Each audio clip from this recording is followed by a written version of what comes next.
Бүгүнкү сабактын темасы өндүрүш жана өндүрүмдүүлүк. Адамдын керектөөлөрүн канааттандырууда, жаратылышта даяр түрдө кезикпегендиктен, мамлекет, коом буларды өндүрүп турууга зарыл. Тамак-аш, кийим-кече жана башкалар. Мына ушул керектөөлөрдү канааттандырууда өндүрүш жаратылышка таасир эткен процесс бул өндүрүш болуп саналат. Демек, өндүрүш бул процесс болуп саналат экен. Мында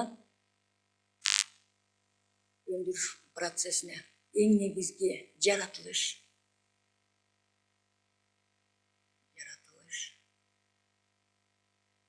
адам, анан техника бириккен учурда гана өндүрүш процесси жүрө алат экен. Экономисттер муну башкача аташат, өндүрүштүн факторлору деп коюшат.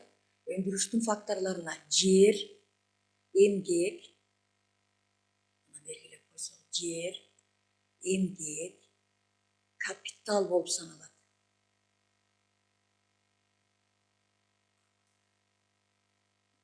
Жер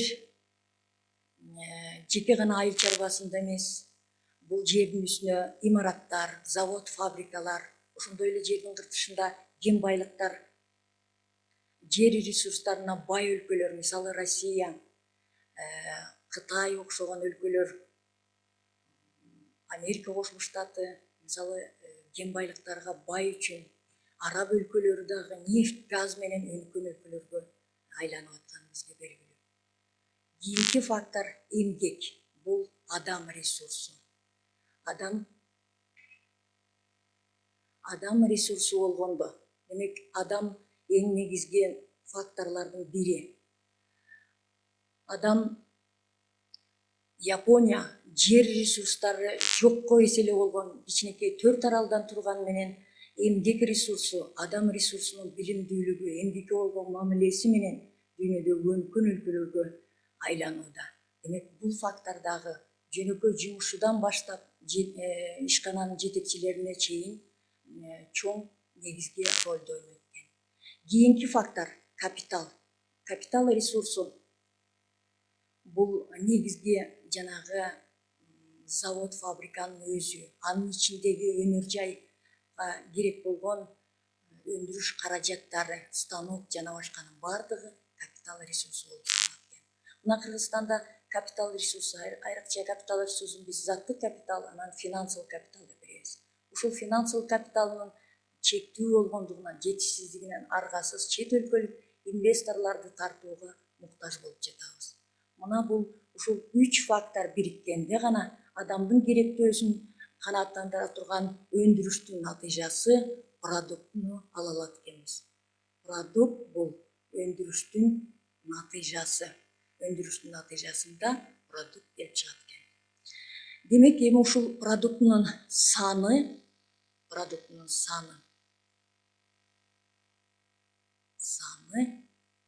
бул өндүрүмдүүлүккө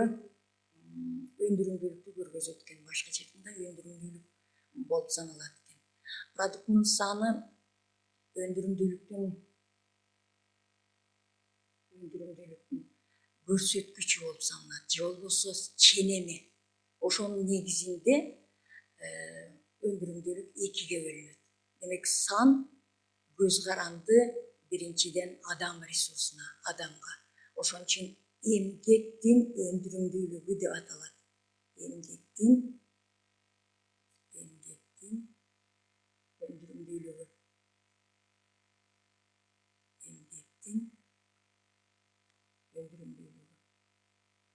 Мында өндүрүлгөн продукттун саны, эгерде мисал келтирсек, адамдын өзүнө, жөндөмүнө, билимине көз каранды болуп саналат экен.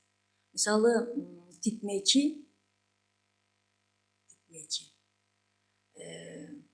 машыккан тикмечи деп коелу. Тикмечи биринчиси машыккан. Ал эми экинчиси жаш тикмечи. Машыккан белгилүү эле бирдей эле убакыттын ичинде машыккан тикмечи топчу кадаса 1 сааттын ичинде бир 50 топчу тийиши мүмкүн. Ал эми жаш тикмечи машыккан тикенчиге караганда бир аз азыраак 20 топчу тийиши мүмкүн.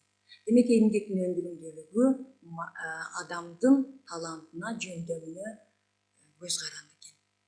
Ал эми кийинки экинчи дагы өндүрүмдүүлүктүн санга таасир эте турган экинчиси бул капиталдын өндүрүмдүүлүгү. Капиталдын өндүрүмдүүлүгү болгондо жеке эле адамга көз каранды эмес, өндүрүлгөн продукттун саны, өндүрүш каражаттарынын кубаттуулугуна көз каранды болуп саналат экен. Кубаттуулугуна. Мисалы, ушул эле машыккан слесарь да болду, машыккан тикмечи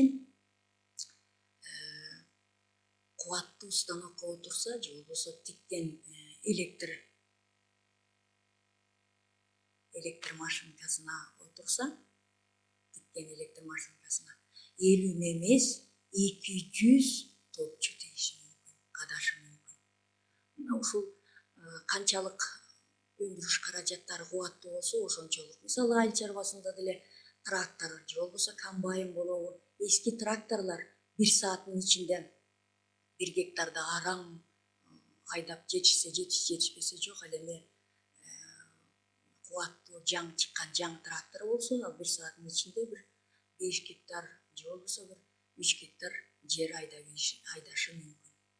Мына ушинтип өндүрүлгөн продукттун санына жараша рынок экономикасында эмгек. Мына ушул өндүрүштүн факторлоруна токтоло кетсек, мисалы, эмгектин өндүрүмдүүлүгү капиталдын же болбосо заттык капиталга көз каранды экендигин биз айттык. Мисалы, мына комбайндын эгерде канчалык кубаттуу болсо, ошончолук анын өндүрүмдүүлүгү же болбосо чапкан аянты, дан эгиндерин чапкан аянты жогору. Ошондой